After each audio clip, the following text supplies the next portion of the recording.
Hello, a very good morning to all of you. Welcome to my channel NG Medicals. In this video, we are going to see the second part of the colon cancer. इससे पहले वाले part में हम लोगों ने anatomy and physiology of the colon discuss किया था.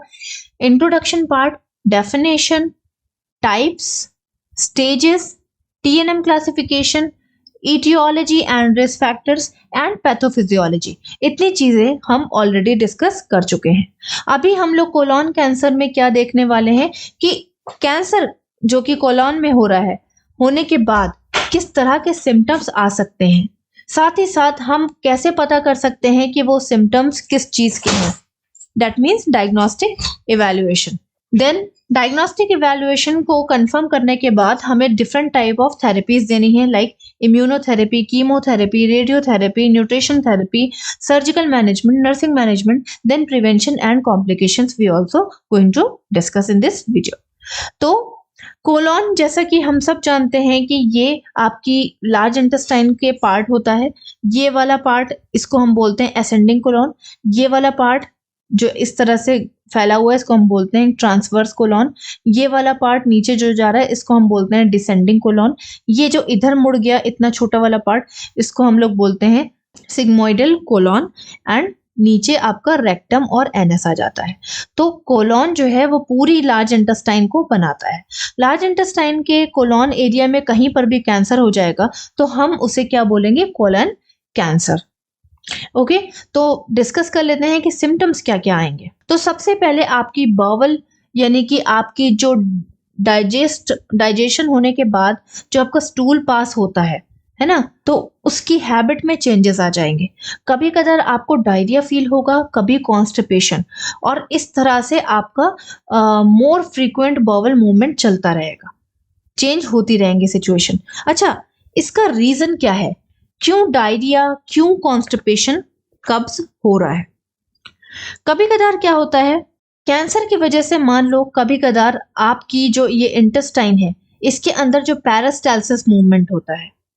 Peristalsis movement का मतलब ये है, जो आपको ये इंटेस्टाइन मूव होते हुए दिख रही है ना, ये देखो इस तरह से मूव होती हुई दिख रही है, इसी को हम पेरिस्टाल्सिस मूवमेंट बोलते हैं. इसी मूवमेंट के थ्रू आपका स्टूल आगे शिफ्ट होता रहता है और बाद में आपके एनस से बाहर आ जाता है. ठीक, तो अगर कैंसर की वजह से ये पेरिस्टाल्सिस मूवमेंट स्लो हो गया तो आपको कब्ज यानी कॉन्स्टिपेशन हो जाएगा. साथ ही साथ अगर कैंसर की वजह से आपकी लार्ज इंटेस्टाइन की जो कैपेबिलिटी होती है कि आपके स्टूल में जितना भी वाटर है वो ज्यादातर खींच लेती है और भेज देती है बॉडी के अंदर, अगर वो वाटर नहीं एब्जॉर्ब कर पाई आपके स्टूल के अंदर से, तो आपका स्टूल कैसा रहेगा? पतला रहेगा और वो फटाफट क्या हो जाएगा? आपके बॉडी से बाहर आ जाएगा, यानी एनस से बाहर आ जाएगा. इस तरह से आपको डायरिया हो जाएगा. तो डिपेंड करता है कि कैंसर की वजह से आपकी लार्ज इंटेस्टाइन स्लो फंक्शन कर रही है या फास्ट फंक्शन कर रही है. इसी वजह से कभी कदार आपको डायरिया देखने को मिलेगा और कभी आपको कॉन्स्टिपेशन. नेक्स्ट है dark maroon and bright red blood in the stool. अब डार्क मरून और ब्राइट रेड यानी कि ब्लीडिंग स्टूल के साथ क्यों निकल रही है? देखो, जब कैंसर कहीं पे हो जाता है, मान लो ये कैंसर है, इसने क्या किया? आसपास की ब्लड की कैपिलरीज को कंप्रेस किया, दबाया, और ब्लड की कैपिलरीज पतली पतली होती हैं, तो जब वो कंप्रेस होंगी, दबेंगी, किसकी वजह से? Abnormal growth of the cells की वजह से, तो वो रप्चर हो जाएंगी, फट जाएंगी. जब वो फट जाएंगी तो उसके अंदर से क्या निकलेगा? ब्लड निकलेगा, जो कि स्टूल के साथ बाहर आ जाएगा. नैरो स्टूल यानी कि आपको जो स्टूल पास होगा वो इस तरह से पतले पतले उसमें पास होगा. ठीक, एक साथ ढेर सारा स्टूल पास नहीं होगा. क्यों? क्योंकि मान लो यहाँ पे कैंसर है, तो इसने क्या किया? आपके लार्ज इंटेस्टाइन को कवर कर लिया. अब यहाँ पे जब कैंसर सेल्स बन गए तो इसका जो वॉल्यूम होगा, जो जगह होगी, वो कम हो जाएगी. जब कम हो जाएगी तो स्टूल जब यहाँ से पास हो रहा होगा तो वो इस तरह से स्ट्रेच हो जाएगा और कैसा स्टूल पास होगा? नैरो स्टूल पास होगा. नेक्स्ट है आपका फीलिंग कि आपको बॉवल लाइक एम्प्टी नहीं मिलेगा. फॉर एग्जाम्पल, आपको ऐसा लगेगा अभी भी मुझे वॉशरूम जाना है. तो कंप्लीट स्टूल जब अच्छे से बाहर नहीं आ पाएगा due to the passage block हो गया है या पैसेज हाफ ब्लॉक हो गया है. इस वजह से आपको क्या होगा कि आपको फील होता रहेगा कि वॉशरूम अभी जाना है। एब्डोमिनल पेन, तो जब ब्लीडिंग होगी, जब आपकी ब्लड की कैपिलरीज यहाँ पे टूट रही हैं, रप्चर हो रही हैं, तो आपको पेन होगा। साथ ही साथ कैंसर सेल्स जो आपकी ब्लड सप्लाई को दबा देंगे, कंप्रेस कर देंगे, उसकी वजह से भी पेन होगा। अनएक्सप्लेन्ड वेट लॉस, तो जब आप खा नहीं पाओगे, आपको पेन रहेगा, आपको एंजाइटी रहेगी, प्लस आपको जो है भूख नहीं लगेगी, तो आपका वेट लॉस ऑटोमेटिकली हो जाएगा। तो जब वेट लॉस होगा तो आपको वीकनेस और फैटिक भी फील होगी। इसके साथ साथ एब्डोमेन में डिस्कम्फर्ट फील होगा, क्योंकि आपको लगेगा कि अभी भी मतलब कुछ है और मुझे वॉशरूम जाना है। नोजिया वॉमिटिंग फील होगा। जब आपका जीआई सिस्टम यानी कि आपका डाइजेशन अच्छे से नहीं होगा, गैस्ट्रिक चेंजेस होंगे, अंदर गैस की प्रॉब्लम, एसिडिटी की प्रॉब्लम होगी, तो नोजिया वॉमिटिंग जैसा फील होगा। फैटिक, वीकनेस मैं आपको बता चुकी हूँ। Loss of appetite, loss of appetite क्यों होती है? देखो, आपको कोई भी बीमारी होती है तो आपकी भूख मर जाती है। वो इसलिए क्योंकि आपका ब्रेन आपके डाइजेस्टिव सिस्टम से अपना ध्यान हटा करके आपकी इंजरी साइट यानी कि आप जहां पर भी आपको प्रॉब्लम है बॉडी में, वहां पर ज्यादा ध्यान देने लगता है और डाइजेस्टिव सिस्टम की ब्लड सप्लाई को डिक्रीज करके उस एरिया में जहाँ पे इंजरी हुई है या जहाँ पे कैंसर बन गया है, वहां पे ब्लड सप्लाई ज्यादा भेजने लगता है। वो इसलिए क्योंकि ब्लड के अंदर आपके WBCs भी होते हैं जो कि इन्फेक्शन को मारने का काम करते हैं। तो जल्द से जल्द उस इंजरी साइट को ठीक कराने के लिए या उस कैंसर सेल्स को मारने के लिए, एंटीबॉडीज भेजने के लिए वो ब्लड सप्लाई आपके डाइजेस्टिव सिस्टम से ले करके आपके इंजरी साइट पे दे देता है। इस वजह से आपको भूख लगना कम हो जाती है। नेक्स्ट आ जाते हैं डायग्नोस्टिक इवैल्यूएशन। एज ऑलवेज हमें क्या करना है? History collection. हिस्ट्री कलेक्शन में आपको क्या क्या पूछना है? जितनी भी चीजें कॉजेज में आपने लिखी थी वो सब आप हिस्ट्री कलेक्शन में पूछ सकते हो। फॉर एग्जाम्पल, एज कितनी है? मैंने आपको पिछले वीडियो में बताया था कि ज्यादा एज होने की वजह से क्या होता है, इम्यून सिस्टम वीक हो जाता है। इम्यून सिस्टम वीक होने की वजह से क्या होगा कि आपके अंदर कोई भी माइक्रो ऑर्गेनिजम्स या कोई भी abnormal growth of the cells हो रही होगी तो आपका इम्यून सिस्टम उसको डिटेक्ट नहीं कर पाएगा और उसको किल नहीं कर पाएगा। साथ ही साथ फैमिली हिस्ट्री आपको पूछनी है कि क्या पता आपकी फैमिली में कैंसर की हिस्ट्री हो, इस वजह से सेम जीन आपके अंदर भी आए हों और कैंसर को रोकने के लिए वो जीन वीक है और आपको भी कैंसर हो गया। इन्फेक्शन, रिकरेंट इन्फेक्शन की बात कर सकते हैं हम। क्या पता उनको बार बार उनको कह सकते हैं कि जेनाइटल एरिया में इन्फेक्शन हो रहा हो या उनको डाइजेस्टिव ट्रैक में या स्मॉल इंटेस्टाइन में या लार्ज इंटेस्टाइन में कोई अल्सरेशन या इन्फेक्शन हो गया हो। बार बार होने की वजह से क्या होगा कि आपके अंदर के सेल्स के अंदर एबनॉर्मल चेंजेस हो जाएंगे और वो एबनॉर्मल चेंजेस आपके सेलुलर ग्रोथ को बढ़ाना स्टार्ट कर देंगे। इन्फ्लेमेटरी बॉवल डिजीज हो सकती है, यानी कि बॉवल आपके लार्ज और स्मॉल इंटेस्टाइन में अल्सर्स हो सकते हैं जो कि आपको आपके सेल्स को इंजर्ड करेंगे और अच्छे से ट्रीटमेंट ना लेने की वजह से वो आपके सेल्स में इंजरी कर देंगे। सेल्स में इंजरी करने के बाद सेल्स में एबनॉर्मल म्यूटेशंस हो जाएगा, यानी कि abnormal changes into the cells हो जाने लगता है और आपको क्या होता है? कैंसर हो सकता है। इसके अलावा डायबिटीज हो सकती है। डायबिटीज में आपका इम्यून सिस्टम वीक हो जाता है। जिनका ग्लूकोज लेवल ऑलवेज बढ़ा रहता है उनके अंदर इम्यून सिस्टम वीक हो जाता है, क्योंकि ग्लूकोज आपके इम्यून सिस्टम को अटैक करता है और उसको वीक कर देता है, जिसकी वजह से आप कोई भी इन्फेक्शन, इन्फ्लेमेशन से लड़ने के उतने कैपेबल नहीं होते हो और आपको बार बार इन्फेक्शन होने के चांसेस बढ़ जाते हैं। ओबेसिटी, ओबेसिटी की वजह से क्या पता पेशेंट ओबेज है बहुत ज्यादा। फैट सेल्स क्या करते हैं कि अगर कैंसर आपके अंदर बन रहा है तो ये इंफॉर्मेशन आपके ब्रेन तक जानी चाहिए कि भाई कैंसर बन रहा है, तो ब्रेन उसका सॉल्यूशन निकालेगा। फैट सेल्स क्या करता है कि ब्रेन और बॉडी के बीच का जो कांटेक्ट है उसको स्लो कर देता है। तो जो ये मैसेज जा रहा था ब्रेन के पास वो फैट सेल्स की वजह से स्लो हो जाता है। तो जब ये स्लो हो जाता है इसकी वजह से क्या होता है कि आपकी बॉडी उस चीज को प्रिवेंट नहीं कर पाती। इसके अलावा स्मोकिंग और अल्कोहल की हिस्ट्री आप पूछ सकते हो, क्योंकि स्मोकिंग और अल्कोहल के अंदर कैंसरोजेंस होते हैं जो कि कैंसर को करने का काम करते हैं। इसके अलावा फिजिकल एग्जामिनेशन आप पूछ सकते हो, जिसमें आपको सबसे पहले वाइटल चेक करना है, लाइक टेम्परेचर इंक्रीज मिलेगा अगर इन्फेक्शन है, पल्स इंक्रीज मिलेगी, रेस्पिरेशन आपको अफेक्टेड मिलेगा अगर लंग्स में कैंसर पहुंच चुका है, बीपी आपको बढ़ा हुआ मिलेगा अगर किडनी में कैंसर चला गया है। तो किडनी सोडियम को बाहर नहीं निकाल पाएगी और सोडियम जब अंदर बढ़ता चला जाएगा तो बीपी ऑटोमेटिकली बढ़ जाएगा। इसके अलावा आप हेड टू टू एग्जामिनेशन कर सकते हो। हेड टू टू एग्जामिनेशन में सबसे पहले आपको देखना है पेशेंट कंफ्यूज रहेगा, फेस में एंजाइटी देखने को मिलेगी, पेल फेस देखने को मिलेगा, है ना, डिस्कम्फर्ट मिलेगा, पेशेंट वीक आपको देखने को मिलेगा, ओवरऑल पेशेंट का वेट आपको काफी कम होता हुआ मिलेगा।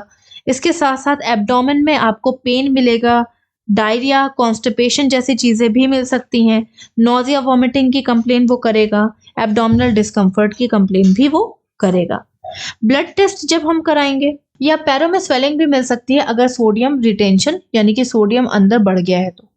साथ ही साथ एनीमिया हो गया है पेशेंट को तो भी हमें पता चल जाएगा ब्लड टेस्ट के थ्रू। तो एनीमिया क्यों हो जाएगा? अगर किडनी में कोई प्रॉब्लम आ गई यानी किडनी में अगर इन्फेक्शन फैल गया या कैंसर फैल गया तो एनीमिया हो जाएगा। क्यों? क्योंकि किडनी का काम क्या है, फिल्ट्रेशन के साथ साथ किडनी एक तरह का हार्मोन भी बाहर निकालती है। कौन सा हार्मोन? मान लो ये आपकी किडनी है, कौन सा हार्मोन निकालती है? एरिथ्रोपोइटिन हार्मोन बाहर निकालती है।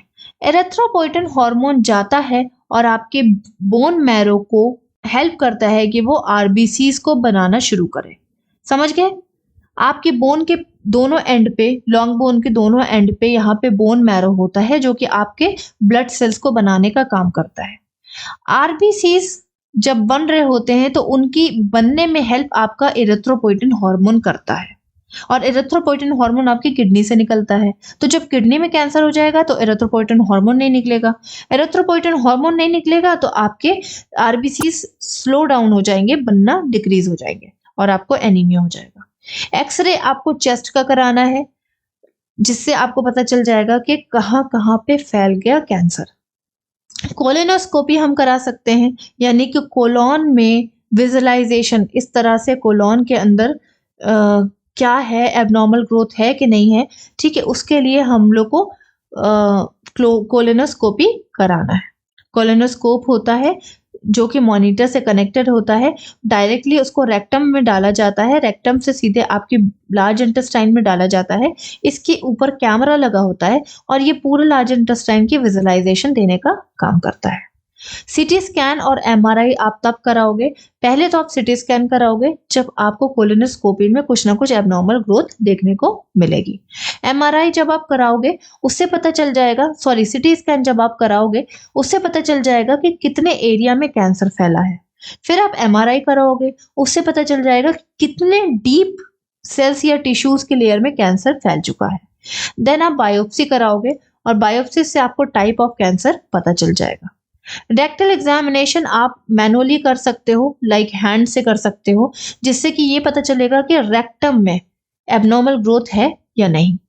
नेक्स्ट आ जाते हैं मेडिकल मैनेजमेंट, जिसमें हम सबसे पहले कीमोथेरेपी डिस्कस करने वाले हैं।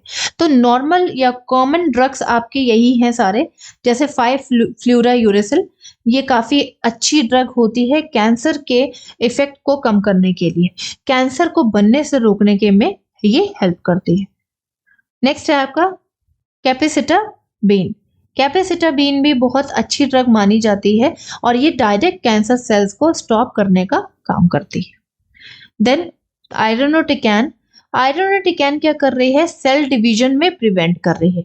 एक कैंसर सेल से जो दूसरा बन रहा था, दूसरे से जो तीसरा बन रहा था, उस प्रोसेस को ये रोक रही है। नेक्स्ट है आपका ऑक्सीलाप्लाटिन। ये क्या कर रही है? कैंसर सेल्स की जो जेनेटिक मटेरियल है, जो डीएनए है, उसको क्या कर रही है? डैमेज करने का काम कर रही है। नेक्स्ट आ जाते हैं इम्यूनोथेरेपी। तो इम्यून सिस्टम को स्ट्रॉन्ग करने वाली थेरेपी को हम लोग इम्यूनोथेरेपी बोलते हैं, जिसमें आपकी 2 मेन ड्रग्स आती हैं। फर्स्ट है आपकी पेम्ब्रोलिजुमाब। ये क्या कर रही है? टी सेल्स की स्ट्रेंथ को बढ़ा रही है। टी सेल्स कौन होते हैं? WBC के टाइप होते हैं टी सेल्स। तो ये WBC के टाइप टी सेल्स का काम क्या है? आपके इम्यून सिस्टम को स्ट्रॉन्ग मतलब रखना, ठीक। तो ये वाली जो ड्रग है वो आपके टी सेल्स को बढ़ा रही है, जिसकी वजह से आपका इम्यून सिस्टम ऑटोमेटिकली स्ट्रॉन्ग हो रहा है। इसके अलावा निवोलुमाब। निवोलुमाब जो है वो आपके ओवरऑल इम्यून सिस्टम को बूस्ट करने का काम करती है। नेक्स्ट आ जाते हैं रेडियोथेरेपी। तो मेनली हमारे पास 2 होती है radiation therapy mainly, EBRT that is extra beam radiation therapy और दूसरी ब्रैकीथेरेपी। ब्रैकीथेरेपी हम लोग स्पेसिफिक एरिया में देते हैं और तब देते हैं जब कैंसर कम फैला हुआ हो। EBRT extra beam radiation therapy हम जनरलाइज देते हैं, लाइक ज्यादा एरिया को कवर करती है ये थेरेपी और ये हम दूर से देते हैं इस मशीनों के थ्रू। तो कोलोन कैंसर है, तो कोलोन कैंसर में हम अंदर से थेरेपी नहीं दे सकते, तो हमें बाहर से देनी पड़ेगी और बाहर से हम EBRT यानी कि एक्स्ट्रा बीन रेडिएशन थेरेपी देते हैं। ये क्या कर रही है कि सबसे पहले कैंसर सेल्स को श्रिंक करती है, सिकोड़ती है, देन उसे डिस्ट्रॉय कर देती है। नेक्स्ट आ जाते हैं सर्जिकल मैनेजमेंट। यहाँ पे आप हेडिंग डाल देना। सर्जिकल मैनेजमेंट में हमें कोलोरेक्टमी करनी है, कोलेक्टमी करनी है। टमी मीन्स होता है रिमूवल, तो हमें डायरेक्टली वो एरिया रिमूव करना है जहां पर कैंसर फैल गया। Example hemicolectomy. Hemi means होता है हाफ कोलोन को हमने बाहर निकाल दिया। अब चाहे वो लेफ्ट साइड हो चाहे वो राइट साइड हो, हाफ कोलोन को हमने बाहर निकाल दिया। सिग्मोइड कोलेक्टमी यानी कि सिग्मोइड एरिया में अगर कैंसर फैल गया है तो इस एरिया को हमने रिमूव कर दिया, removal of the sigmoidal area.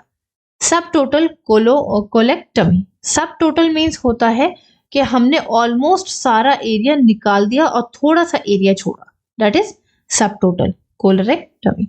Total कोलोरेक्टमी means होता है भाई, सब टोटल का मीन्स ये है कि एक टुकड़ा यानी कि एक पीस बचा था। टोटल मीन्स पूरा आपका कोलोन यानी पूरी लार्ज इंटेस्टाइन को हमने बाहर निकाल दिया। क्यों? क्योंकि उसके अंदर पूरे में कैंसर फैल चुका था। पार्शियल कोलेक्टमी मीन्स होता है हमने हाफ की हाफ को रिमूव किया। हेमी कोलेक्टमी मीन्स होता है, हेमी मीन्स होता है हाफ यानी कि पूरी इंटेस्टाइन की हाफ को यहां से कट कर दो बीच से, तो हमने इसको रिमूव कर दिया। Then proctocolectomy, removal of the both colon and rectum यानी कि असेंडिंग, डिसेंडिंग और रेक्टम सबको मिला करके हमने रिमूव कर दिया। नेक्स्ट है आपकी न्यूट्रिशनल थेरेपी।